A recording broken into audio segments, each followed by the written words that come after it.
할렐루야. 2021년 6월 13일 주일, 2021년도 들어서서 두 번째 대면 예배 주일 예배에 오신 여러분들 진심으로 환영합니다. 서로 양옆으로 앞뒤로 주님의 이름으로 축복합니다. 우리 같이 한번 인사하고 축복하겠습니다.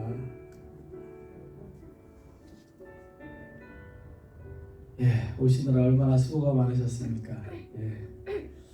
우리 함께 찬양하고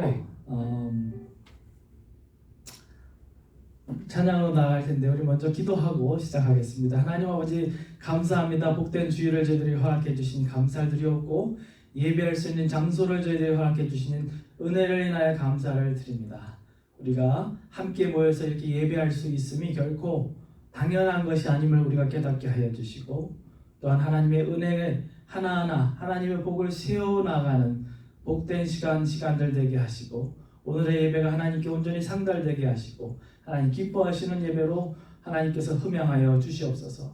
예배하시는 모든 주의 권속들에게 한량없는 은혜와 치유와 회복을 허락하여 주시고, 또 사정에 있어서 함께하지 못한 형제 자매들에게도 어디에 있든지 하나님을 갈망하는 마음, 하나님 예배하는 그런 결단을 버리지 않도록 주님께서 은혜 나려 주시옵소서. 감사하고 예수님의 이름으로 기도드리옵나이다.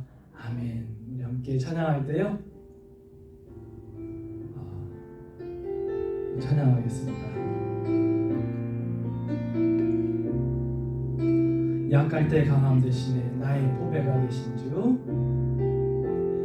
약할 때 강함 되시네 나의 보배가 되신 주. 주 나의 모든 것,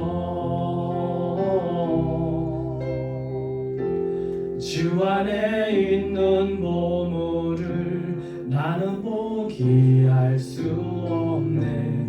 주 나의 모든 것.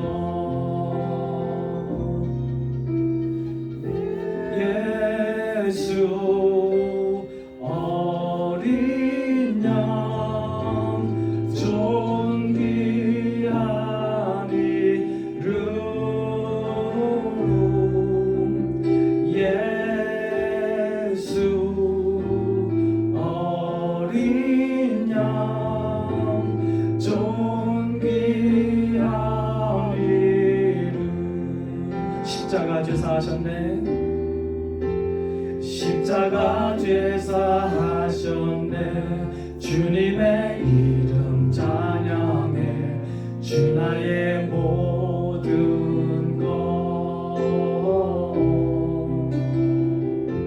쓰러진 나를 세우고 나의 빈잔을 채우네.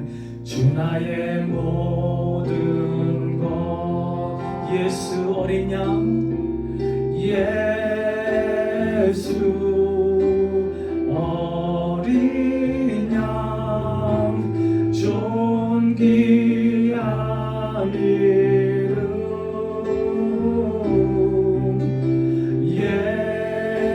예수 어린 양 존귀한 이름. 예수 어린 양, 예수 어린 양 존귀한 이름. 존귀한 이름.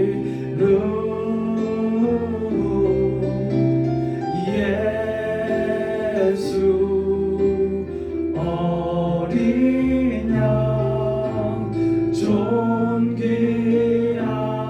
이름. 내가 매일 기쁘게 순례의 행함은 기쁜 마음으로 주님을 이렇게 찬양하겠습니다. 박수 치셔도 됩니다.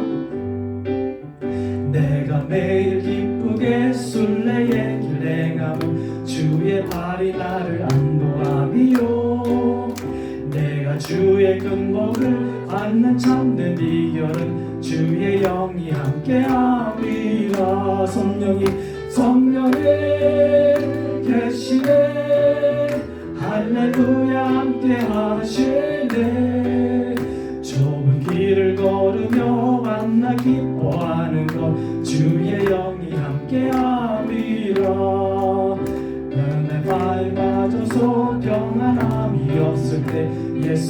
십자가의 공로 힘입어 그 발 아래 엎드려 잠든 평화 어둠은 주의 영이 함께함이라. 성령의 계시네 할렐루야 함께 하시네. 좁은 길을 걸으며 밤낮 기뻐하는 것 주의 영이 함께함이라. 나와 동행하시고 모든 염려하시니 나는 숲의 새와 같이 기쁘다. 내가 기쁜 마음으로 주의 뜻을 행함은 주의 영이 함께함이라. 성령이 계시네 할렐루야 함께 하시네. 좁은 길을 걸으며 밤낮 기뻐하는 것 주의 영이 함께함이라. 세상 모든 욕망과 나의 모든 정욕이 십자가에 이미 못을 박았네. 아멘. 어두운 밤이 지나고 무거운 뒷모습이 주의 영이 함께함이라. 성령의 계시네 할렐루야 함께 하시네. 좁은 길을 걸으며 밤낮 기뻐하는 것 주의 영이 함께함이라. 성령의 계시네 할렐루야 함께 하시네. 좁은 길을 걸으며 밤낮 기뻐하는 것 주의 영이 함께함이라. 아멘. 우리 마지막으로 찬양 드릴 때 내일 날 일은 나 몰라요 하루하루 살아요. 그리고 주님을 바라보며 주님께 우리 앞길을 맡기는 마음으로 내일 일은 난 몰라요 하루하루 살아요. 불행이나 여행함도 내 뜻대로 못해요. 이 길 가고 가도 끝은 없고 고네요. 주님 예수 발레미사 내 손 잡아 줍소서. 내일 일은 난 몰라요 장래일도 몰라요. 아버지여 날 붙드사 평탄한 길 주옵소서. 좁은 이 길 진리의 길 주님 가신 그의 길 힘이 들고 어려워도 찬송하며 갑니다. 성령이여 그 음성을 항상 들려주소서. 내 마음은 정했어요 변치 말게 하소서. 내일 일은 난 몰라요 장래일도 몰라요. 아버지여 주신 소명 이루소서. 감사하고 하겠습니다. 만왕의 왕 예수께서 이 세상에 오셔서 만백성을 구속하니 만왕의 왕 예수께서 이 세상에 오셔서 만백성을 구속하니 참구주가 되시네. 순교자의 본을 받아 나의 믿음 지키고 순교자의 신앙 따라 이 모든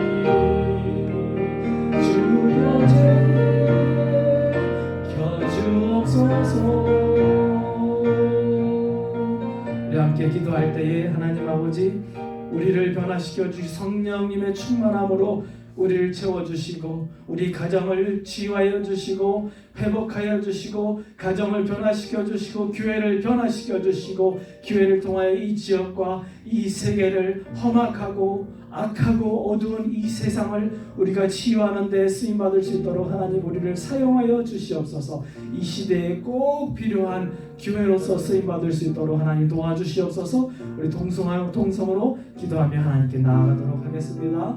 하나님 아버지 감사드립니다. 하나님 아버지 저희들을 사용하여 주시고 이 자리에 모여 하나님을 예배하게 하시고 우리 각자에게 또 하나님의 은총으로 부어주시고 성령의 충만함을 더하여 주시고 아버지 하나님 하나님의 또한 충만함의 역사를 통하여 우리 한 사람 한 사람이 변화되고 우리의 속심령이 변화되며 우리의 자신의 어떤 중심의 삶에서 주님을 중심으로 하는 삶으로 전환되게 하시고 우리 자신의 속사람이 강건케 되고 치유되고 회복되게 하시며 우리 가정마다 치유와 회복과 하나님의 놀라운 변화의 역사를 더하여 주시기를 간절히 빌고 원합니다. 우리 베다니 교회를 사용하여 주시옵고 교회를 통하여서 이 지역 사회를 치유하여 주시고 아프고 힘들어 아버지 소망을 잃어가는 이 세상 가운데 어둡고 아주 험악한 이 시대 가운데 우리가 하나님의 소금과 빛으로의 역할을 감당해낼 수 있도록 주님 도와주시옵소서. 우리 교회를 하나님의 영광된 목적으로 사용하여 주시며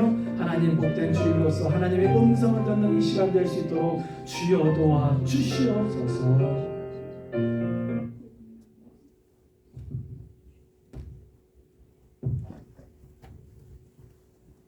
기도드리겠습니다. 참으로 좋으신 하나님 감사합니다. 이 코로나 어려운 시기에 은혜 베풀어 주시고 건강하게 하여 주셔서 대면 예배를 드릴 수 있도록 인도하신 하나님 감사드립니다. 신령과 진정으로 드린 예배가 되게 주시옵시고 저희 지난 한 주도 분주하게 한 집대로 살지 못했습니다. 무지한 저를 용서하여 주시옵고 시험에 들게 마시고 악에서 구원하여 주시옵소서. 말씀대로 순종하며 순리대로 잘 살아갈 수 있도록 지혜와 능력을 허락하여 주시옵소서. 새해 각국에서 선교하고 있는 선교사님들을 기억하시고 은혜 베풀어주고 건강하게 하여 주시옵시며 복음 전하는데 부족함을 없게 채워주시옵소서. 배단이게 1년부부터 작년부까지 건강하게 은혜 베풀 주심을 감사합니다. 모든 형편을 하시는 하나님께서 배단이 교회에 목적하게 이르시고 많은 안건이 있습니다. 하나님께서 감사하셔서 잘 이루도록 주 안에서 성도한 데서 합심으로 기도해서 그 목적이 이루어지며 성전 재개혁 문제나 여러 가지 안건이 하나님 안에서 아름답게 이루어질 수 있도록 인도하여 주시옵소서. 오늘 말씀을 선포하실 목사님 성령 충만한 가운데 우리에게 꼭 필요한 말씀이 선포돼서 저희들이 심령이 변화되고 성숙한 삶 살 수 있도록 하나님께서 도와주시옵소서. 지금은 첫 시간이 오니 시간 모든 것 하나님께 의탁하며 감사하신 예수님 이름으로 기도했습니다.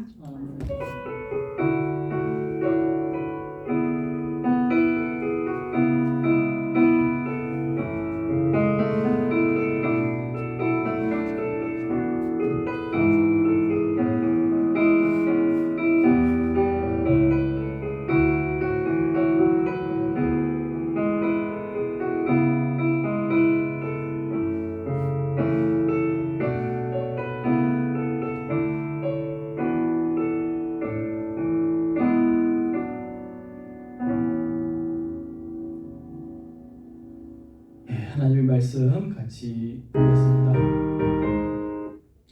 하나님의 말씀 로마서 1장 14절부터 17절까지 말씀인데요. 제가 봉독해 올리도록 하겠습니다. 로마서 1장 14절부터 17절입니다. 헬라인이나 야만인이나 지혜 있는 자나 어리석은 자에게 다 내가 빚진 자라. 그러므로 나는 할 수 있는 대로 로마에 있는 너희에게도 복음 전하기를 원하노라. 내가 복음을 부끄러워하지 아니하노니 이 복음은 모든 믿는 자에게 구원을 주시는 하나님의 능력이 됨이라.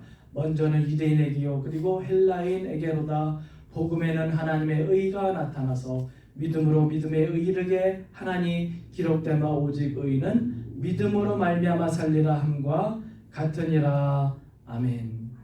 오늘 그리스도인이 살아가는 방법이라는 제목으로 이현수 목사님 말씀 증거해 주시겠습니다. 우리 먼저 잠시 기도하시겠습니다. 우리 참으로 좋으신 아버지 감사합니다.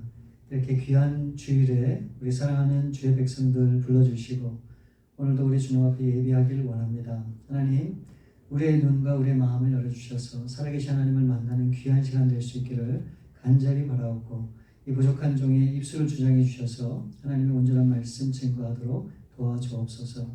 감사하신 주 예수 그리스도 이름으로 기도하옵나이다. 아멘. 아멘.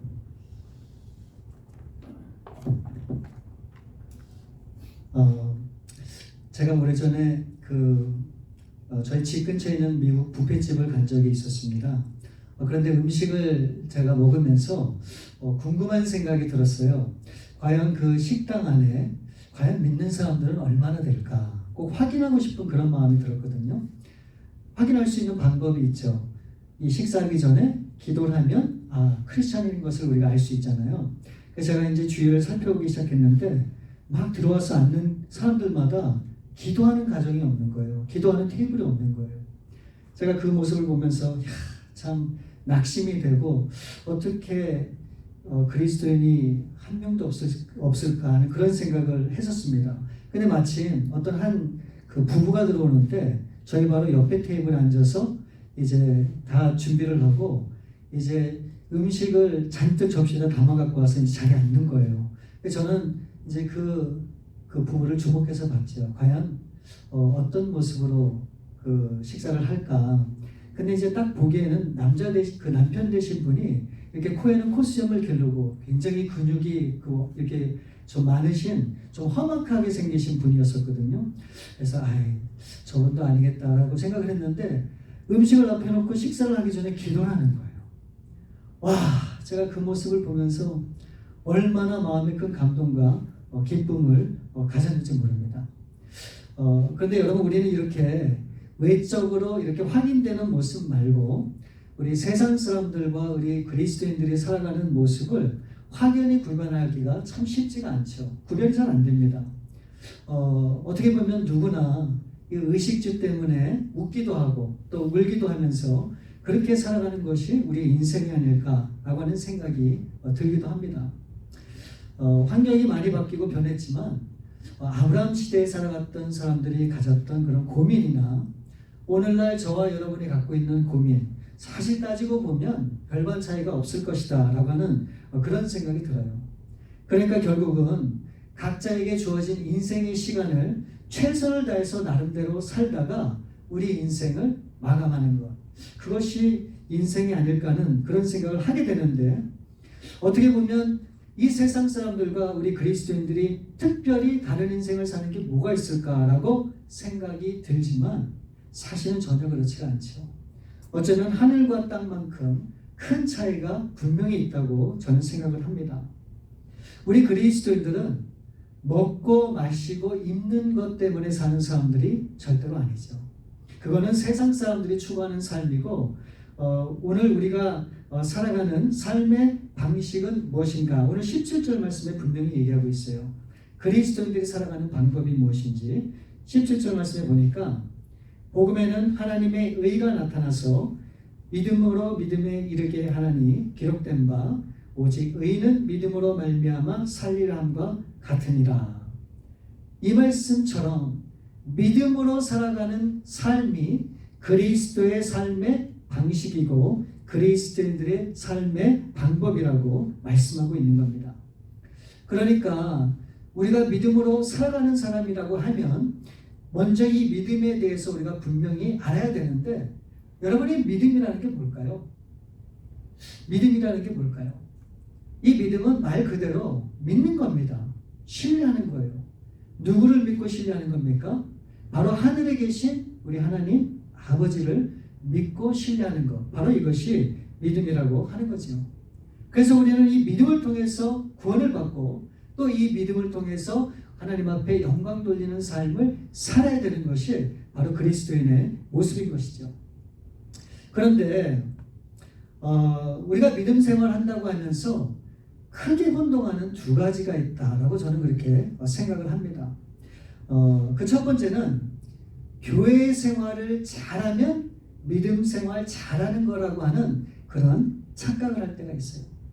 그러니까 가정 생활이나 직장 생활이나 사업을 적당히 하고 대충 하고 어떻게 하든지 상관이 없고 오로지 교회 생활만 열심히 하면 그것이 믿음 좋은 사람이다라고 하는 그런 생각이 있다라고 하는 것이죠. 그리고 두 번째 우리가 착각하는 것이 무엇인가? 우리 육적인 삶보다는 영적인 삶이 더욱더 중요하기 때문에 이 영적인 삶을 추구하는 그런 삶을 살아가는 것이 그것이 온전한 믿음 생활을 하는 것이다 라고 하는 그런 생각을 하고 있다는 것이죠. 여러분, 근데 그렇게 되면 우리에게 어떤 문제가 생기는지 아십니까? 교회에서만 하는 신앙생활만이 우리가 온전한 믿음 생활을 하는 것이라 그렇게 생각이 되고 영적인 것에만 치우치고 거기에만 집중하는 삶이 우리의 신앙생활이다라고 하는 그런 착각과 그런 오류를 우리가 범할 수 있다라고 하는 겁니다. 여러분, 믿음이라고 하는 것은 이 세상을 살아가는 모든 그리스도인들의 모든 삶에 적용된다고 하는 사실을 우리는 절대 잊으면 안 됩니다. 만약 이것이 명확하지 않게 되면요, 교회 안과 교회 밖의 생활이 이게 분리되게 되는 것입니다. 그래서 이중 생활을 할 수밖에 없게 되는 거예요. 또 이 교회와 이 세상의 삶을 분리하는 그런 삶을 살 수밖에 없고 결국은 잘못된 신앙의 길을 걸어갈 수 있기 때문에 우리는 이것을 조심해야 되는 겁니다. 그러니까 어떻게 보면 교회 안에서는 거룩해 보이고 누구보다도 열심이고 정말로 하나님을 사랑하고 하나님을 믿는 사람처럼 보이는데 막상 세상에서 가정에서 직장에서 사업을 하면서는 많은 사람들과 부대끼는 거죠. 많은 어려움을 겪습니다. 갈등을 겪어요. 바로 그런 일이 우리 가운데 있을 수 있다고 하는 것이죠. 그러니까 교회 안에서 정말 믿음 생활하면서 열심히 한다면 우리 주어진 삶 가운데서도 최선을 다하고 이 믿음으로 연습하는 삶이 반드시 우리 가운데 있어야 된다는 겁니다. 오늘날 신앙생활하는 우리의 고민이 뭘까요? 그 고민을 오늘 본문 말씀 17절 하반절에서 찾을 수 있죠. 오직 의인은 믿음으로 말미암아 살리라. 오직 의인은 믿음으로 말미암아 살리라. 그러니까 믿음으로 살아가기 위해서는 반드시 의인이 돼야 되겠구나 라고 하는 그런 잘못된 생각을 하게 만든다는 것이죠.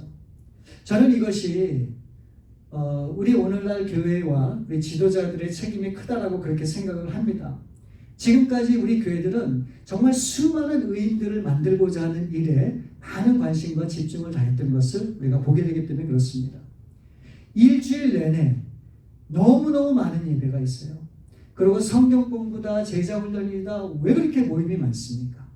그래서 그 모든 것들을 만들어 놓고 사람들로 하여금 거기에 참여하게 하고 또 열심으로 거기에 헌신하게 만듭니다. 그래서 힘들지만 어렵지만 부단히 노력해서 그것을 잘 따라가면 신앙이 있고 믿음이 있는 사람으로 교회 안에서 인정받고 또 사람들에게 존경을 받지만 그렇지 못한 사람들과는 어떻게 됩니까? 굉장히 큰 갭이 생기게 되는 것이죠. 그래서 저는요, 제가 그런 것들을 많이 경험했습니다. 처음부터 신앙생활하면서 아예 의인이기를 포기한 그런 사람들을 정말 많이 봤어요. 그래서 그저 주일 예배만 참석하는 것으로 만족하고 또 위안을 받고 그렇게 신앙생활을 하는 겁니다. 만일 교회에서 인정받고자 한다면 교회에서 있는 그 모든 것들을 다 해야 되는데 그렇게 할 자신은 없고 또 능력은 안 된다고 생각하기 때문에 아예 일찌감치 포기하는 것이죠. 이로 인해서 어떤 일이 생기게 되었는가? 교회 안에서는 차별이 생기게 되었어요. 정말 우리가 믿거나 말거나 그런 일이 우리 가운데 있게 됐습니다. 그리고 이 직분이라고 하는 것이 정말 섬김의 어떤 그런 잣대임에도 불구하고 이것이 점점 계급화되어 간 것을 우리가 다 경험하고 있잖아요. 저는 정말로 묻고 싶습니다. 그 많은 시간과 정성을 다해서 섬겼던 그 열심이 과연 우리 가운데 어떤 결과로 나타나게 되었는가? 물론 이런 것들이 교회 성장과 발전에는 크게 밑거름이 되었을지는 몰라도 결국 세상 사람들의 관심밖에 나왔고 이 교회에 대한 부정적인 시각을 갖게 만들었다라고 저는 보는 겁니다. 사랑하는 여러분, 우리가 왜 신앙생활을 하는 걸까요? 우리가 도대체 왜 신앙생활을 할까요? 그 근본적인 이유가 어디에 있습니까? 그것은 우리가 정말로 하나님의 뜻대로 살기 위해서 하는 거 아닙니까? 그러면 여러분, 하나님의 뜻은 뭘까요? 하나님의 뜻은 이 성경을 통해서 분명히 말씀하셨죠. 이 땅에 하나님의 나라를 세워가고 하나님은 주님을 모르는 그런 수많은 죽어져가는 영혼들을 주님 앞에 인도해서 생명을 갖게 하고 우리와 같이 영생을 추구하는 삶으로 인도하기 위해서 우리를 부르시고 그 일을 맡기셨다고 하는 거예요. 그래서 우리가 전도하고 그래서 우리가 선교하는 거 아닌가요? 그러면 여기에 우리가 어떻게 됩니까? 집중해야 되잖아요. 우리의 관심이 교회에만 머물러 있어서는 안 되고 우리의 시선을 세상으로 돌려야 돼요. 왜요? 이 교회의 관심이 이 세상에 있어야 되기 때문에 그렇죠. 왜요? 그 사람들을 주님 앞에 인도하기 때문에. 그래서 우리 주위하고 예수님을 아직 모르거나 예수님을 믿기는 믿지만 마음에 큰 상처로 교회를 떠난 사람이야. 아니면 주님을 따른다고 하지만 여러 가지 이유 때문에 고민하고 걱정하고 그래서 믿음과 신앙으로 갈팡질팡하는 그런 사람들이 있는지를 우리는 부지런히 살펴서 그런 모든 사람들을 주님 앞에 이끌어야 되는, 인도해야 되는 그런 책임이 우리 가운데 있다라고 하는 겁니다. 여러분, 신앙이라고 하는 것은 결코 많이 알고 배우고 경험한다고 잘 되는 것이 아니라고 생각합니다. 여러분, 진짜 신앙은 뭔지 아십니까? 내가 하나님 앞에 깨달은 바, 내가 하나님 앞에 느낀 바, 그 마음이 주는 그 감동을 따라서 바로 지금 실천하는 것, 그 말씀을 적용하는 것, 그 말씀대로 살아가는 것, 저는 이것이 진짜 신앙이라고 분명히 믿습니다. 마태복음 25장에 보면 주님께서 어떤 의인들에 대해서 칭찬을 합니다. 그랬더니 이 의인들이 황당히 하는 거예요. 주님, 우리가 주님께서 칭찬할 만한, 칭찬받을 만한 그런 일을 한 일이 없습니다. 그랬더니 우리 주님께서 이들을 향해서 이렇게 말씀하세요. 내가 줄일 때에 너희가 먹을 것을 주었고 목마를 때에 마시게 하였고 나그네 되었을 때에 영접하였고 헐벗었을 때에 옷을 입혔고 병들었을 때에 돌보았고 옥에 갔었을 때에 와서 보았느니라. 임금이 대답하여 이르시되 내가 진실로 너희에게 이르노니 너희가 여기 내 형제 중에 지극히 작은 자 하나에게 한 것이 곧 내게 한 것이라 하시고, 이 말씀에 보니까 지극히 작은 자에게 한 작은 일이 주님께 한 것이라고 하는 놀라운 말씀을 주시는 거예요. 이 말은 곧 지극히 작은 일이라도 주님을 사랑하기 때문에 그 작은 일을 기쁨으로 감당하는 그것이 바로 주님의 일이라고 하는 것이죠. 여러분, 우리가 교회에서 정말 많은 교육을 받습니다. 훈련을 받아요. 못하자고 그렇게 하는 거죠. 그 이유가 뭡니까? 결국은 주님이 기뻐하는 일을 하기 위해서 하자는 건 아니에요. 근데 주님은 분명히 이 말씀을 통해서 우리에게 메시지를 주세요. 나를 위해서 지극히 작은 자에게, 지극히 작은 일에 하나라도 그것을 기쁨으로 감당하는 것이 곧 주님의 일이라는 거예요. 우리의 머리는 넓어지고 우리가 아는 것들은 많은데 여러분, 정말 그렇게 실천하는 일이 없다 그러면 그게 우리한테 무슨 의미가 있습니까? 의미가 없는 것이죠. 그러므로 우리가 다시 정리해야 되는 것은 무엇인가? 과연 누가 의인이고 누가 어떤 사람이 의인이 되는가? 이것이 중요한 거예요. 이에 대해서 로마서 3장은 분명히 우리 가운데 말씀합니다. 로마서 3장 10절 말씀에 보면 의인은 없나니 하나도 없으며 이 세상에 어떤 사람이든지 하나님 앞에 의인은 단 한 사람도 없다고 성경은 분명히 말씀하고 있죠. 그럼 오늘 말씀하시는 그 의인은 누구를 얘기하는가? 여러분, 이 의인이라고 하는 것은 나의 공로와 노력으로 얻어지는 것이 절대로 아닙니다. 하나님이 주신 그 은혜를 따라서 믿음으로 의롭게 된 사람들을 말하는 거예요. 다시 얘기하면요, 예수님의 십자가의 보혈로 아무런 자격이 없는데 값없이 죄사함을 받고 일방적으로 하나님께서 우리를 향해서 의인이라고 인정해주는 바로 저와 여러분이 진정한 하나님의 자녀고 의인이라고 말씀하는 거예요. 그리고 그런 의인된 저와 여러분이 이 땅을 살아가는 방법은 바로 믿음이라고 하는 것을 오늘 말씀을 통해서 우리 가운데 증거하고 있는 겁니다. 그래서 오늘 저는 이 본문 말씀을 통해서 믿음으로 산다고 하는 것이 무엇인지 두 가지로 함께 말씀을 나누기 원합니다. 믿음으로 산다고 하는 것은 그 첫 번째, 빚진 마음을 갖는 거예요. 빚진 마음을 갖는 것. 여러분, 빚이란 뭡니까? 빚이라고 하는 것은 갚아야 되는 거예요. 이에 대해서 사도 바울이 이렇게 고백을 합니다. 14절에 헬라인이나 야만인이나 지혜 있는 자나 어리석은 자에게 다 내가 빚진 자라. 여러분, 실제 사도 바울이 이들에게 빚진 일이 뭐가 있겠습니까? 그럼에도 이런 고백을 하는 것은 하나님 앞에 구원의 빚을 지고 있다고 하는 것을 말씀하는 것이죠. 영원히 죽을 수밖에 없었던 그런 죄인된 이 사도 바울을 구원해 주신 그 하나님의 은혜를 생각할 때 그 구원의 은혜에 자신은 빚을 지었다라고 그렇게 고백을 하고 있는 것이죠. 여러분, 오늘날 그리스도인들이 신앙생활하면서 우리가 잊고 있는 것 중에 하나가 저는 이거라고 생각해요. 이 구원의 빚을 지고 있다고 하는 사실을 우리가 잊고 살 때가 너무 많습니다. 여러분, 사명이라고 하는 것은 뭡니까? 여러분, 사명이라고 하는 것은 의무와 강제성이 따르기 마련이에요. 그래서 사람들은 이것을 굉장히 부담스러워해요. 그렇지만 여러분, 빚을 진 사람의 경우는 어떻습니까? 그것은 강제성보다는 아무래도 자율적인 마음이 더 가까운 것입니다. 여러분, 우리가 구원받은 것, 이것을 이 세상에 뭐로 바꿀 수 있는 게 있을까요? 저와 여러분이 영원한 생명을 소유하게 됐다고 하는 것, 이거보다 더 값지고 귀한 것이 있을까요? 우리가 해야 되는 것이 그렇다면 과연 억지로 해야 되는 사명일까요? 아니면 나를 구원하신 그 하나님의 은혜를 매일매일 생각하면서 빚진 자의 삶으로 나아가는 것이 우리의 신앙의 모습이 되어야 할까요? 과연 이 복음에 대해서, 이 구원의 복음에 대해서 우리가 과연 어떤 마음을 가져야 될까? 이 사명감을 갖고 나아가야 될까? 아니면 빚진 마음을 가져야 될까? 마태복음 20장에 보면 여러분 잘 아시는 포도원 품꾼에 대한 그 비유의 말씀이 나옵니다. 이 주인은, 이 포도원의 이 주인이 이제 품꾼들을 부르는 그런 장면이 나오죠. 이제 아침 9시에 나가서 일터에서 이제 품꾼을 불러와요.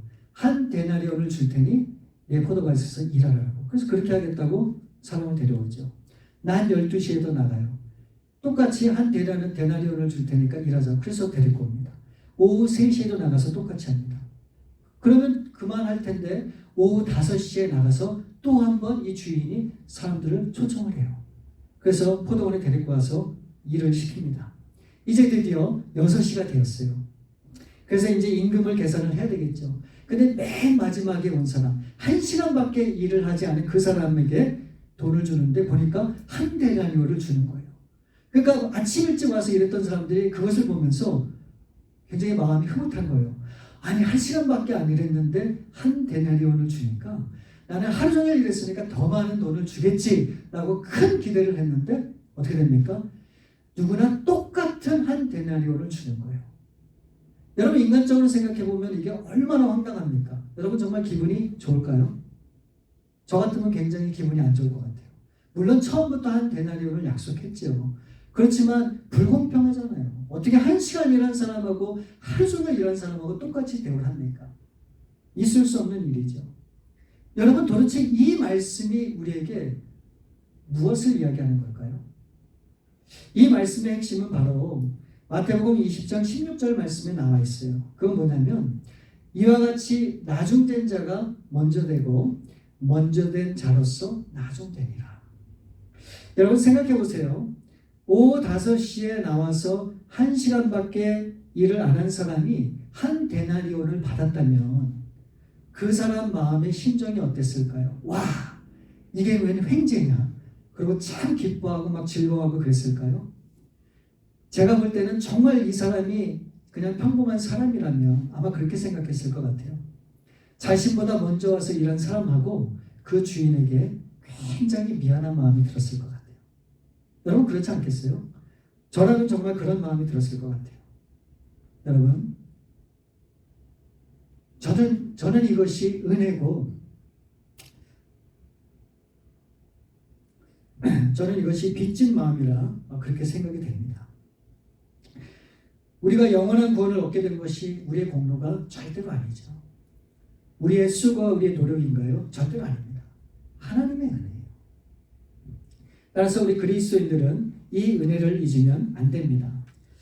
내가 얻은 구원을 마치 벼슬처럼 어떤 특별한 특권처럼 생각하는 그런 일이 있어서는 절대로 안 되는 것이죠. 몇 주 전에 한국 그 뉴스에 기사가 나왔던 내용입니다. 아마도 이 부처님 오신 날에 그날을 기념해서 많은 사람들이 모여서 행사를 하고 있었던 것 같은데 그때 어떤 기독교인이라고 하는 한 10여 명이 몰려와서 그 많은 사람들 앞에서 찬양을 부르고 그 사람들에게 회개하라고 막 복음을 외쳤다고 하는 그런 뉴스를 제가 접하게 되면서 굉장히 황당했었습니다. 여러분 이 일에 대해서 여러분 어떻게 생각하세요? 물론 저들에게 꼭 필요한 것은 구원입니다. 당연히 저들에게 복음을 증거하고 외쳐야 되겠죠. 근데 중요한 것은 이 진리의 복음이라고 하는 것을 우리가 어떤 그릇에 담아서 증거하느냐가 굉장히 중요한 거예요. 그 방법이 중요하다는 거예요. 아무렇게나 전한다고 될까요? 절대로 아니라고 생각합니다. 그럼 한번 생각해 보세요. 그 사람들이 와서 그렇게 했을 때 과연 거기에 있었던 사람 중에 단 한 명이라도 정말 예수님을 인격적으로 마음에 모시고 받아들이고 영접한 사람이 있었을까요? 제가 볼 때는 이것은 불가능하다 그렇게 생각합니다. 여러분 그 사람들만 예로 들지만 한번 이렇게 생각해 보세요. 하나님께서 이 자리에 있는 저와 여러분을 구원하시기 위해서 우리 하나님이 저와 여러분을 위해서 어떻게 하셨는지를 한번 생각해 보세요. 어떻게 하셨는지를 한번 생각해 보세요. 그러면 우리는 어떻게 해야 될지를 우리는 분명히 깨달을 수 있게 되는 겁니다. 그래서 사도 바울은 얘기하는 거예요. 헬라인이나 야만인이나 지혜 있는 자나 어리석은 자뿐만 아니라 오늘 15절 말씀에 보면 그러므로 나는 할 수 있는 대로 로마에 있는 너에게도 복음 전하기를 원하노라. 로마에 있는 사람에게까지도 이 사도 바울은 빚진 자라고 본인이 생각을 했던 거예요. 그래서 그들에게까지라도 가서 복음을 증거하기를 정말로 소원한다라고 하는 그런 고백을 하고 있는 거예요. 사랑하는 여러분, 빚진 자는 결코 무례하거나 교만하지 않습니다.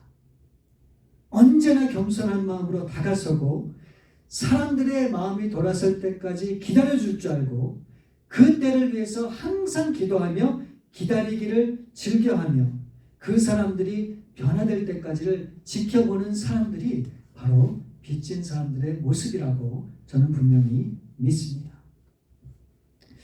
오래전의 얘기지만 뉴욕에 거리의 전도사라고 불리는 지용훈 목사님이라고 하는 분이 계셨어요. 이제 그분의 이제 얘기를 간증을 듣게 되니까 그분이 그런 생각을 하셨다 그래요. 이 성경에서는 이 하나님을 믿지 않고 가장 잘 숭배하는 것, 가장 큰 우상이 만몬이라고 얘기하잖아요. 그래서 이분이 그렇게 생각을 하셨다 그래요. 그렇다 그러면은 가장 큰 이 만몬, 그 우상이 뭘까 생각했을 때 그게 이제 돈이잖아요. 그러다 보니까 그러면은 이 돈이 가장 활발하게 잘 돌아가는 것이 어딜까 볼 때 그게 뉴욕의 월스트리트라고 하는 그런 생각이 들었대요. 그래서 이 목사님이 매주마다 그곳을 가셔서 그 거리를 계속 돌면서 혼자 중보를 하는 거예요. 기도를 하는 거예요. 그러면서 만나는 사람마다 복음을 증거하고 전하고 그렇게 사역을 했다고 하는 얘기를 제가 듣게 되었었습니다. 근데 여러분, 솔직히 이 목사님이 나가서 그렇게 한들 누가 알아주겠습니까? 그게 얼마나 큰 효과가 있겠어요? 그게 무슨 복음의 능력을 경험할 수 있는 길이 되겠습니까? 어쩌면 굉장히 부질없는 짓처럼 보일 수도 있죠. 왜 그런 쓸데없는 일을 반복하는가? 구체적이지 않지 않을까? 근데 여러분, 제가 생각할 때 답은 하나예요. 이 목사님은 자신이 하나님 앞에 빚진 사람이라고 하는 것을 분명히 깨달았고, 그 빚을 갚기 위해서 그렇게 하는 것이 하나님이 기뻐하신다고 하는 사실을 믿었기 때문에 결국 그와 같은 일을 감당했다고 하는 거예요. 제가 오래전에 또 총회 그 사무국장으로 섬길 때 이제 어느 때 이제 목사고시가 뉴욕에 있었습니다. 그래서 이제 각 주에서 전도사님들이 이렇게 오셨거든요. 이제 뭐 지방에 살던 분들이 뉴욕에 오시면 이제 뭐 고시도 고시지만 끝나고 나면 놀 생각을 하시잖아요. 관광도 하시고.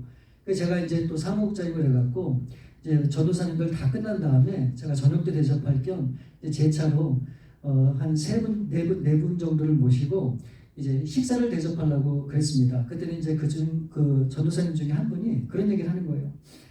오기 전에 그렇지 않아도 한번 자기가 설치를 했는데 꼭 가고 싶은 데가 있다는 거예요. 그게 뭐냐 그랬더니 뉴욕에 어디 피자집이래요. 저는 뭐 듣지도 못한 데입니다. 그래서 거길 갔으면 좋겠다. 그럼 가자. 그래갖고 이제 운전해서 갔습니다.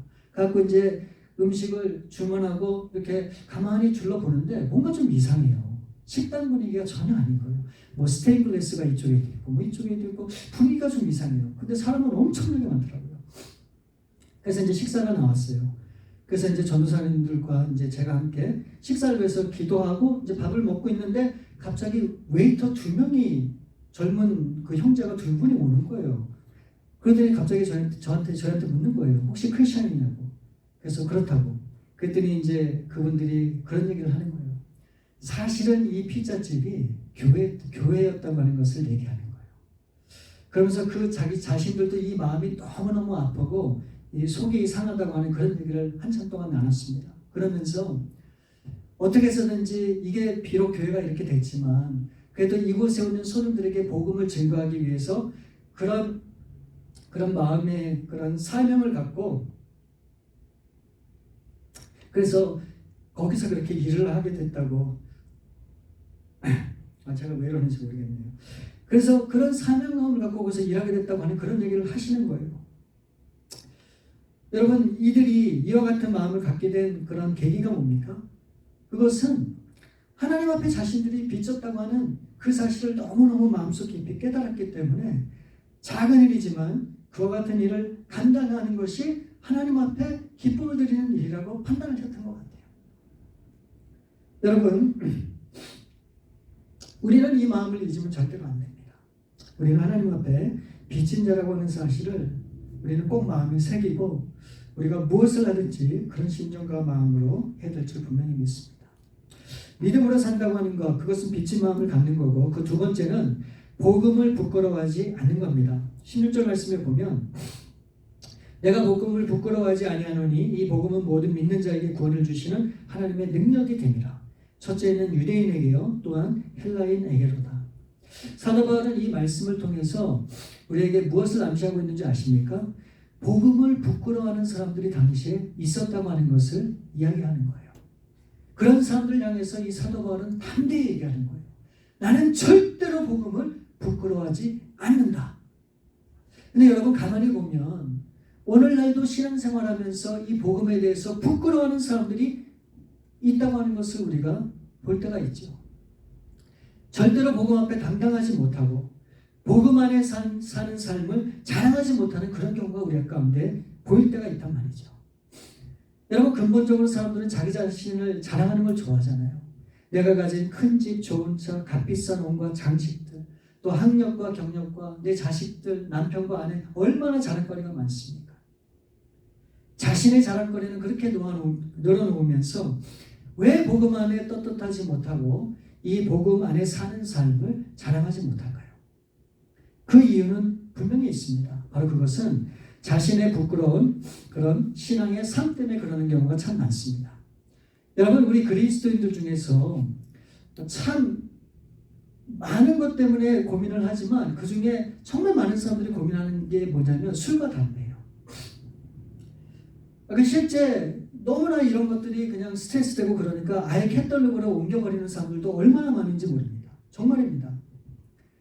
여러분, 근데 술과 담배 하지 말라는 얘기가 성경에 어디 있습니까? 술 취하지 말라고 얘기했죠. 또 담배는 어디 그런 얘기가 나옵니까? 근데 또 따지고 보면 이 술과 담배라고 하는 게 우리 몸에 해롭기 때문에 그런 거잖아요. 근데 오늘날의 술과 담배보다 더 해로운 것들이 얼마나 많아요. 근데 사람들은 그것을 즐기고 있잖아요. 근데 이에 대해서 뭐라고 확실히 대답할 수 있는 근거가 여러분 뭐가 있습니까? 근데 성경에 보면 분명한 근거가 되는 말씀이 있어요. 고린도전서 10장 31절 보면 그런즉 너희가 먹든지 마시든지 무엇을 하든지 다 하나님의 영광을 위하여 하라. 여러분, 우리 그리스도인들이 우리가 원하는 것은 사실 뭐든지 다 할 수 있습니다. 그렇지만 만일 그것이 하나님의 영광을 가리우는 일이라면 우리는 정말로 심각하게 고민을 해봐야 돼요. 어떤 일을 할 수는 있지만 이 세상 사람들에게 시험거리가 되고 하나님의 이름에 흠집이 되는 일이라면 우리는 어떻게 해야 될까요? 그것을 하지 말아야죠. 예전에 자동차 뒤에 그 익투스라고 물고기 모양을 붙이고 다니는 차들이 굉장히 많았죠. 그게 뭘 얘기합니까? 나는 믿는 사람이야. 나는 그리스도인이라고 하는 표시잖아요. 근데 어떨 때 그걸 붙이고 다니는데 정말로 신호도 안 지키고 막 쌩쌩 다니고 하는 차를 보면 막 욕이 나와요. 아예 차에 아예 그걸 떼고 그냥 그렇게 다니던가. 또 어떨 때는 목에다가 십자가 목걸이를 붙이고 다니면서 정말 부끄러운 그런 일을 하시는 분들도 있잖아요. 여러분, 왜 세상 사람들이 그리스도인들을 비난하는지 그 이유를 아십니까? 정말 뭔가 제대로 된 그리스도인들을 원하기 때문에 그러는 거예요. 아예 관심도 없다 그러면 이야기 자체를 하지 않죠. 그렇게 비난하는 이유는 제발 그리스도인 다우라고 그렇게 우리한테 얘기를 하는 겁니다. 아무리 내가 원하고 나 자신이 기뻐하는 일이라도 만일 그것이 사람들에게 시험이 되는 일이라면 우리가 절제를 해야죠. 하지 말아야죠. 왜요? 하나님의 영광을 위해서. 그래서 우리는 결코 잊어서는 안 됩니다. 저와 여러분은 하나님의 영광을 위해서 사는 사람들이라고 하는 사실을. 우리가 부끄러울 때가 언제입니까? 우리가 죄를 지을 때죠. 그래서 자꾸 소극적으로 피하고 이렇게 숨고자 하는 그런 마음이 드는 것이죠. 그래서 이 죄 때문에 우리의 삶이 위축되고 그래서 뭔가에 자꾸 눌려서 그래서 정말 너희가 진리를 알지니 진리가 자유케 하리라고 하는 그 자유를 누리지 못하면서 그렇게 힘겹게 살아가는 그런 그리스도인들이 사실 얼마나 많습니까? 그게 왜 그러느냐? 그게 어떻게 보면 나의 의 때문에 그래요. 내가 뭔가 잘하면 하나님이 나를 칭찬해 줄 것 같고 내가 못하면 하나님께서 뭔가 나에게 벌 주실 것 같은 그런 생각이 있기 때문에 우리가 자유롭지 못하는 것이죠. 근데 여러분 그거 아세요? 우리 하나님은 우리 아버지이세요. 로마서에 보면 우리가 연약할 때, 우리가 죄인 되었을 때, 우리가 하나님과 원수될 그때부터도 하나님께서 우리를 자녀 삼고자 하셨다고 하는 것을 성경이 말씀하고 있는 거예요. 그러니까 나의 행위와 행동에 상관없이 하나님은 우리의 아버지가 되시고 그 하나님을 믿는 우리는 의로운 자녀라고 하는 사실을 분명히 말씀하고 있다라고 하는 거예요. 여러분, 우리는 믿음이 떨어졌다, 믿음이 식었다. 그럼 어떤 생각을 합니까? 자꾸 뭔가 돌이켜야 된다고 생각해요. 식었던 믿음을 다시 일으켜야 되고 회복돼야 된다고 생각을 하고 있습니다. 어떻게 보면 맞는 얘기죠. 근데 틀린 얘기입니다. 여러분, 예수님이 이 땅에 오셔서 한순간에 모든 죄악을 정리하셨어요. 한순간에 구원을 이루셨어요. 내가 지금 믿음이 없고 신앙이 불안정하고 힘들다고 생각하시면 여러분 뭔가 노력해서 올라가야 된다고 생각하지 마십시오. 우리가 해야 될 것은 무엇인지 아십니까? 다시 복음으로 가는 거예요. 다시 처음 예수님을 만났던 자리로 가는 거예요. 그게 우리의 신앙을 회복하는 길임을 저는 분명히 믿습니다. 여러분, 사람 때문에 시험을 받았다. 어떻게 해서 그 사람하고 관계를 회복할까? 고민하고 걱정하고 근심하고. 여러분, 간단해요. 그 마음을 깨닫는 순간 다가가서 용서를 구하고 화해를 구하는 거예요. 여러분, 게으름이 문제가 된다 그러면 여러분 계획을 세워서 이제는 부지런을 떨는 그런 연습을 해야 되는 것이죠. 여러분, 성경 읽을 시간이 없다고요? 기도할 시간이 없다고요? 그러면 이제부터 하나님 앞에 조금씩 그 시간을 만들도록 노력하면 되는 거예요. 절제를 잘 하지 못한다고요? 여러분, 절제하는 습관을 갖기 위해서 조금씩 인내하는 법을 배우면서 나가면 되는 거예요. 우리는 얼마든지 우리의 자리에서 일어나서 새로운 하나님의 자리 가운데 나갈 수 있는 길이 얼마든지 있다고 하는 거예요. 여러분, 저는 이것이 믿음의 삶이고 저는 이것이 그리스도인들이 살아가는 방법이 되어야 된다고 분명히 믿습니다. 여러분, 그렇게 살다 보면 우리는 계속 넘어질 수 있어요. 분명히 실패할 수도 있습니다. 그러나 걱정하지 마세요. 또다시 일어나면 돼요. 또다시 출하하면 되는 거예요. 그렇게 해서 계속해서 나가다 보면 어떻게 될까요? 내 자신의 부끄러운 모습에 대해서 안 일어나지 않아요. 왜요? 나는 부족하지만 그래도 일으켜주시는 하나님이 계시잖아요. 그리고 그분이 말씀하잖아요. 다시 한번 시도해봐. 그래서 결국은 이 복음에 대해서 담대함을 가지고, 그래요 주님, 나는 부족하지만 내가 주님을 신뢰하고 믿고 그렇게 한번 해볼게요. 그 모습이 바로 저와 여러분의 신앙과 삶이 되어야 될 줄 분명히 믿습니다. 그래서 이런 믿음을 가지시고 주님 안에서 늘 승리하시는 저와 여러분들 될 수 있기를 우리 주님의 이름으로 축원을 드립니다. 우리 시간 잠시 기도하시겠습니다. 여러분, 우리 시간에 잠시 기도할 때 우리 좀 같이 한번 기도하길 원해요. 우리 시간이 많이 갔지만 여러분, 정말 하나님께서는 우리가 믿음으로 살기를 원하십니다. 정말 믿음의 삶을 살기를 원하세요. 여러분, 이것은 정말 어려운 것이 아니에요. 지금 이 순간 내가 깨닫고 내가 마음에 결단한 바를 그냥 마음에 그 깨달은 바를 그냥 실천하면 되는 거예요. 그냥 해보면 되는 거예요. 비록 그게 어떤 결과가 나오든지 간에 그것을 도전해보는 거예요. 그런 도전의 발걸음을 옮길 때 우리 하나님께서 저와 여러분을 통해서 놀라운 일을 경험하게 하실 것을 분명히 믿습니다. 우리 이 시간에 한번 기도하면서 계속 우리가 한번 기도하면서 나가기 원합니다. 하나님, 우리에게 그런 믿음을 주셔서 이제 더 이상의 나의 부족한 모습을 바라보지 않고 정말 믿음으로 우리 주님을 붙잡고 승리하는 삶을 경험하는 저희들 될 수 있도록 도와주옵소서. 이 시간에 함께 기도하시겠습니다. 아버지 하나님, 감사합니다. 우리에게 신앙을 주시고 믿음을 주시고 삶을 주신 아버지 하나님, 아시죠? 우리의 부족한 모습, 연약한 모습, 그런 저희들을 사용하기 위해서 불러주신 하나님의 그 신실한 계획과 능력을 분명히 믿습니다. 아버지, 우리가 아무리 시도하고 노력해도 넘어지고 또 넘어진다 할지라도 다시금 우리를 붙들어 세우시는 주님이 계시기에 오늘도 그 주님을 바라보며 믿음으로 도전의 발걸음을 옮기기 원합니다. 우리 사랑하는 성도님 한 분 한 분 아버지, 정말 마음에 깨달은 말을 마음에 결단하고 이제 실행에 옮겨 정말 믿음으로 사는 삶을 경험할 수 있도록 도와주시고 그 매일 되는 순간의 믿음의 발걸음을 통하여 더욱더 강한 모습으로 성장하며 자라가며 하나님의 온전한 뜻을 이뤄가는 삶으로 변화되는 저희들 될 수 있도록 도와주옵소서. 그래서 아버지 하나님, 우리는 연약하고 우리는 부족하고 정말 아무것도 내세울 것 없는 그런 부족한 자들이지만 아버지 하나님, 이런 믿음의 연단의 과정을 통해 우리가 더욱더 성숙된 그리스도인으로 하나님의 맡겨진 사명을 온전히 감당하며 하나님의 큰 뜻을 이뤄가는 귀한 교회와 우리 모든 성도들 될 수 있도록 하나님 역사하여 주옵소서. 오 하나님, 우리를 들어 주옵소서. 간단하게 하여 주옵소서. 성령의 기름으로 기름 부어주시는 놀라운 은혜가 우리 시간과 차고 넘치도록 도와주시고 오 날마다 승리를 경험하는 귀한 삶으로 하나님 역사하여 주옵소서.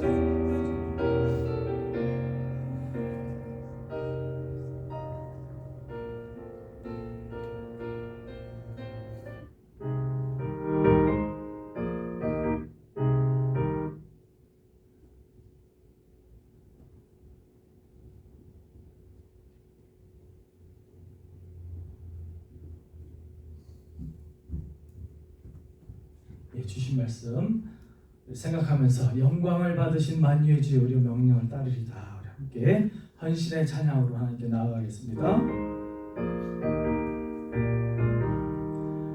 영광을 받으신 만유의 주여, 우리가 명령을 따르리다. 베푸신 은혜 감사히 알고 진실한 마음으로 섬기겠네. 구주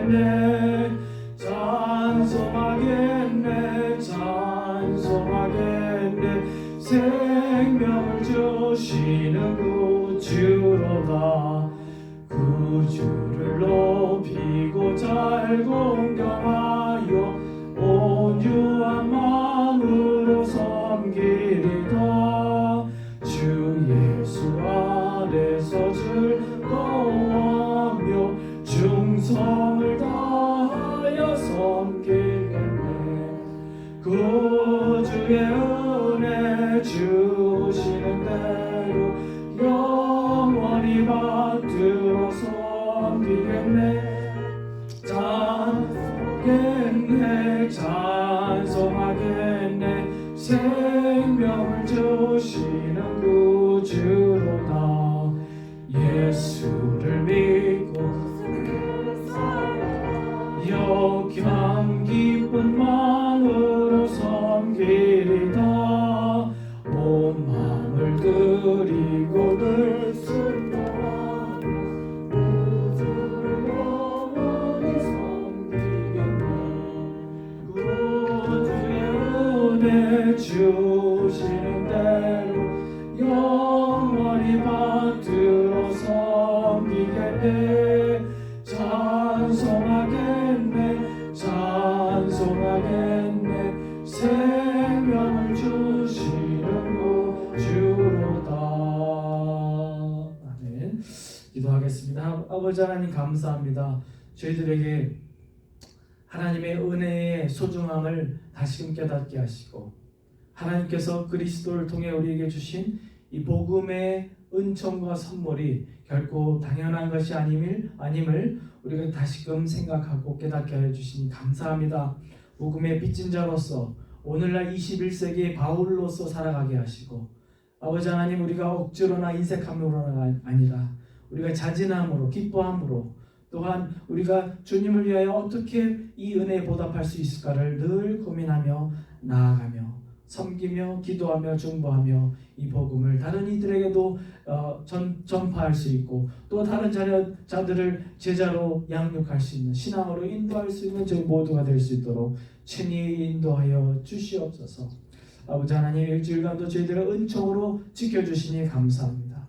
많은 우여곡절과 많은 어려움과 또 뜻하지 못한 일들이 있었지만 그 가운데 모든 것을 합하여 선을 이루시는 하나님의 그 역사의 섭리를 믿고 감사를 드립니다. 아버지 하나님 우리가 이해할 수 없고 우리 눈으로는 보이지 않고 우리가 직접 이렇게 체감할 수는 없지만 아버지 하나님께서 우리를 위하여 미리 또 예비하시고 길을 닦아 놓으시고 새로운 기회의 문들을 열어주심을 인하여 또 믿고 감사를 드립니다. 아버지 하나님 감사의 마음을 담아 귀한 예물을 드립니다. 11조로 감사헌금으로 선교헌금으로 GCF로 구제헌금으로 다양한 목적으로 하나님께 드리는 손길마다 하나님께서 한량없는 은혜로 베풀어 주시고 아버지 하나님 그들의 마음의 심중에 있는 간절한 기도 제목과 또 하나님을 향한 마음 가운데 주님께서 응답하여 주시되 배로 갚아주시고 아버지 하나님 우리가 생각하고 기도하는 그 이상으로 하나님 역사하여 주시옵소서. 그래야 하나님의 영광을 위해 살아가는 백성들로 살아가게 하시고 하나님께 영광 돌리며 간증할 수 있는 저희 모든 성도님들 한 분 한 분 되게 하여 주시옵소서. 감사를 드렸고 예수님의 이름으로 기도드리옵나이다. 아멘. 광고 말씀 몇 가지 드리겠습니다. 예배에 함께하신 여러분 주님의 이름으로 진심으로 축복합니다. 예.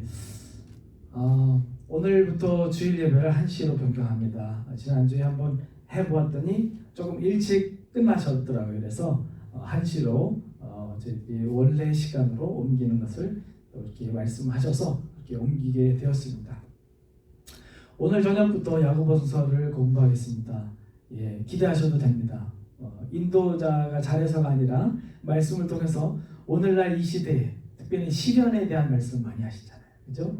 그리고 야고보는 예수님의 동생으로서 그 어떤 제자들보다도 예수님을 가까이에서 목격했던 한 사람으로서 하나님의 그 성도의 삶이 무엇인지를 강론하는 그 말씀을 통해서 오늘날 저희에게 주시는 그 메시지가 무엇인지 우리가 살아가야 하는 모습이 무엇인지, 우리에게 요구하시는 변화는 무엇인지를 우리가 함께 묵상하고 또 공부하고 함께 나누는 그런 시간을 갖도록 하겠습니다. 숨 코드는요, 여태까지 우리가 항상 수요 예배나 수요 목장이나 새벽 기도나 했던 똑같은 숨 코드입니다. 혹시나 안 가지고 계실까 싶어서 나중에 한번 또 카톡으로 보내드리도록 하겠습니다.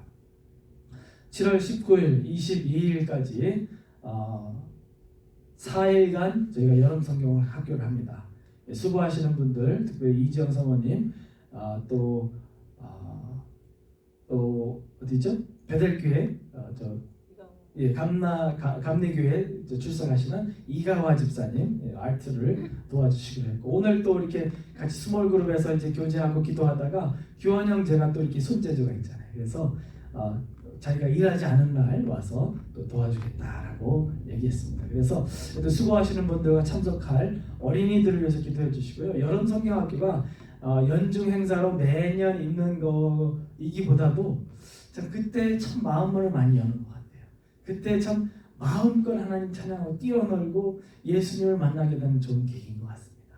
그래서 우리 어린아이들 또 초청할 한두 가정 정도 우리가 팬데믹이 다 풀리지 않았기 때문에 그런 부분을 좀 조심하고 있는데 이지영 사모님께 또 문의해 주시고요. 또 저에게도 문의해 주시면은 안내해 드리도록 하겠습니다. 기도로 준비해 주시기를 부탁드립니다.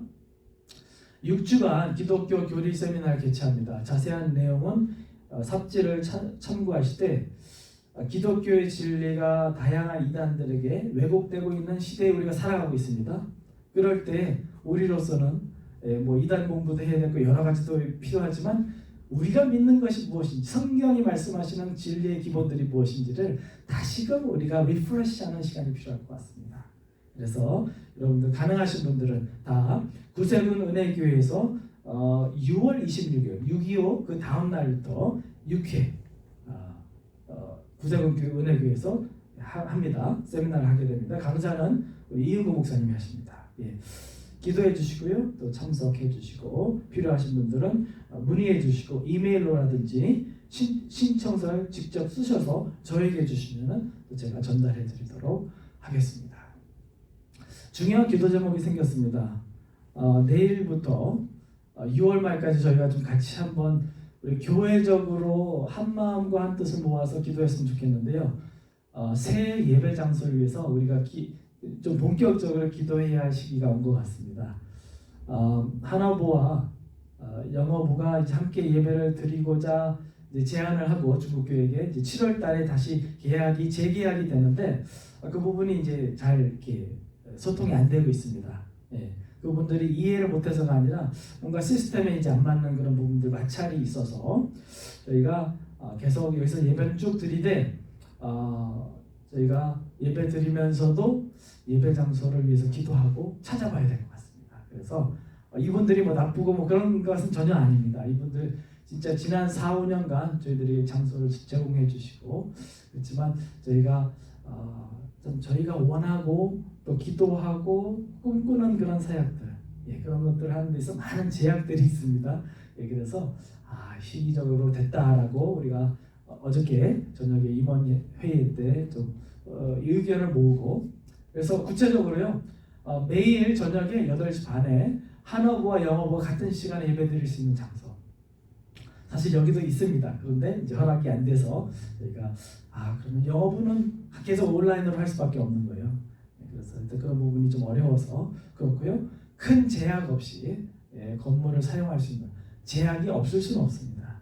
가이드라인과 바운더리가 있어야 되는데 큰 제약 없이 건물을 사용할 수 있는 곳으로 인도해 주시기를 또 너무 멀지 않은 곳으로 교통이 편리한 위치로 하나님께서 인도해 주시고 저희가 감당할 수 있는 정도의 렌트를 내고 사용할 수 있는 장소로 하나님께서 인도해 주시기를 위해서 우리 매일 저녁 8시 반에 짧게는 5분이라도 길게는 10분, 15분이라도 여러분 각자 가정에서 기도로 동참해 주시기를 부탁드립니다.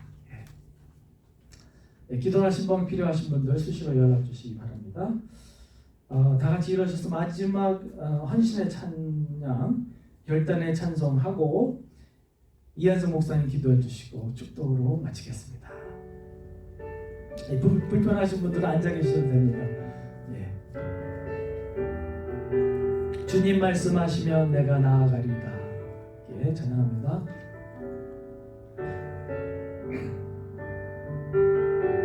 주님 말씀하시면 내가 나아가리다. 주님 말씀하시면 내가 나아가리다. 주님 뜻이 아니면 내가 멈춰서리다. 나의 가고 서는 것 주님 뜻에 있으니 오 주님 나를 이끄소서. 주님 말씀하시면 주님 말씀하시면 내가 나가리다. 주님 뜻이 아니면 내가 멈춰서리다. 나의 가고 서는 곳 주님 뜻에 있으니 오 주님 나를 이끄소서. 뜻하신 그곳에 나 있기 원합니다. 이끄시는 대로 순종하며 살리니 연약한 내 영혼 동하여 일하소서. 주님 나라와 그 뜻을 위하여 뜻하신 그곳에 나 있기 원합니다. 이끄시는 대로 순종하며 살리니 연약한 내 영혼 동하여 일하소서. 주님 나라와 그 뜻을 위하여 오 주님 나를 이끄소서.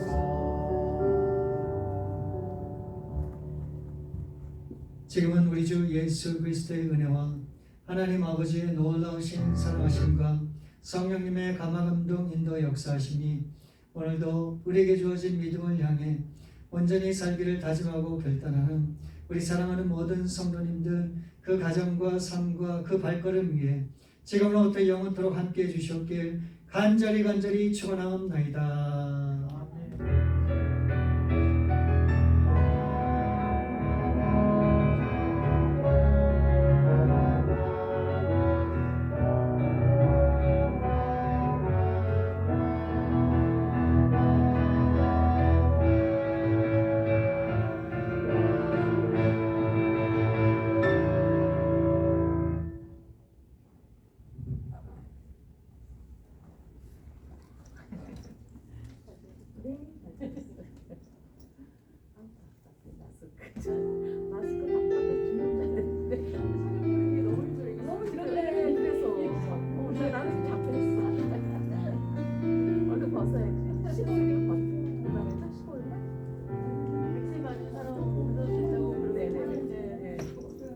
우리 손님들 너무 기다려 시골.